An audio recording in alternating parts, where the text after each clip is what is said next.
Sementara itu, Polres Ogan Ilir mengamankan 3 orang tersangka dalam kasus amuk massa terhadap satu pria bernama Eko Herdiansyah di Desa Tanjung Tambak, Kecamatan Tanjung Batu, yang menyebabkan korban tewas.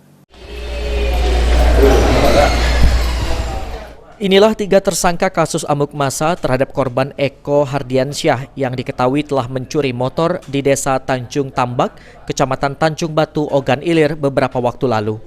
Ketiga tersangka yakni AH, 43 tahun, warga Jalan Perintis Dusun 2, Desa Tanjung Tambak; IM, 34 tahun, warga Jalan Merdeka Dusun 1, Desa Tanjung Tambak, Kecamatan Tanjung Batu; dan JN, 37 tahun, warga Dusun 1, Desa Tanjung Lalang, Kecamatan Tanjung Batu, Kabupaten Ogan Ilir.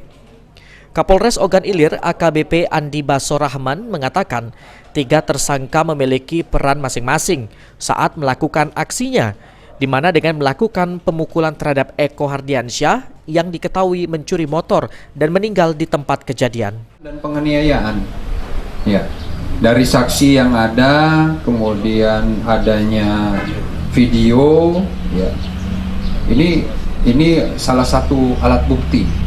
Kemudian keterangan-keterangan. Dalam pengungkapan ini, polisi menyita barang bukti motor fiction milik korban dan motor matic yang hendak dicuri korban, serta kayu dan pakaian korban.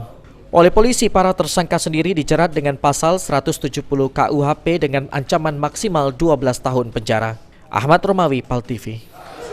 Rumah